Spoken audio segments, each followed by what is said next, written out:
వాక్యము యోం దెబిరిం 24వ తారీఖు 7వ నెల 2025వ సంవత్సరం.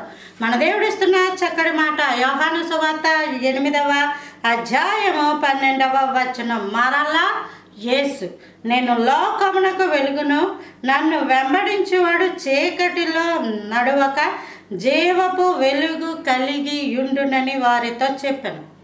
మనం ఎవరమ్మా? లోకమునకు వెలుగై ఉన్నవారము. మనము ఎప్పుడైతే దేవుడు వెలుగై ఉన్నాడు కాబట్టి వెలుగును అనుసరించి వారందరూ వెలుగు సంబంధులు. వెలుగును ప్రకటించేవారు వెలుగు కలిగి ప్రకటించాలి.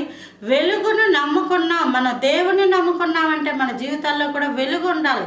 ఆ వెలుగు ఉన్నప్పుడట చీకటిలో నడువక జీవపు వెలుగు కలిగి ఉండాలట. చీకటిలో ఇక్కడ నడవకూడదు. చీకటి అంటే అర్థం ఏంటి?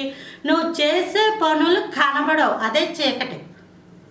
నువ్వు చేసే పనులు కనబడవు కాబట్టి నీ పనులు కనబడని పనులు ఉన్నాయా? అటువంటి వాటి గురించి చెప్పేటప్పుడు మౌనం వహించి తలదించేసుకొని సిగ్గుపడిపోతున్నావా? ఒకవేళ అలాంటి చీకటి పనులు ఉంటే నీవు చీకటిలో ఉన్నట్టే. చీకటి పనులు చేసే వాళ్ళందరూ చీకటిలో ఉన్నట్టే. వెలుగు పనులు చేసేవాళ్ళు వెలుగులో ఉన్నట్టు. చూడండి, కొంతమంది చీరలు ఇస్తుంటారు, వెంటనే ఏం చేస్తారు, ఆ ఫోటోలు అవి ఇవి తీసుకొని పంపిస్తూనే ఉంటారు. వాట్సాప్లో, ఇన్స్టాగ్రామ్లో వస్తుంటాయి. ఎందుకు? అవి వెలుగు క్రియలు కాబట్టి. ఒకవేళ అదే చీకటి పని చేయనివ్వండి, అలాగే పెడతారా పోస్టులు అంటే అవి పెట్టరు. అవి సీక్రెట్ కెమెరాలు వాటిల్లోంచి తీసుకొని వచ్చి ఏదో పెద్ద హంగామా అయిపోవాలి వాటికి కదా.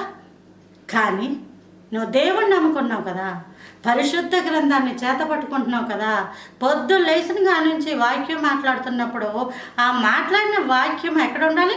హృదయంలో ఉండాలి. హృదయంలో ఉన్నప్పుడు నువ్వు చీకటిలో నడవవు, అసలు చీకటిలో పనులు చెయ్యవు. చీకటి పనులు అస్సలా చెయ్యవు. ఆ చీకటి అయినను నీకు చీకటి కాకుండా వెలుగుమయంగా ఉండను గాక.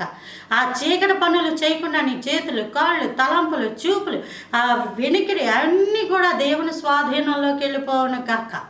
దేవుడు అట్టి కృప అనుగ్రహించును గాక. ఆమేన్. Praise the lord.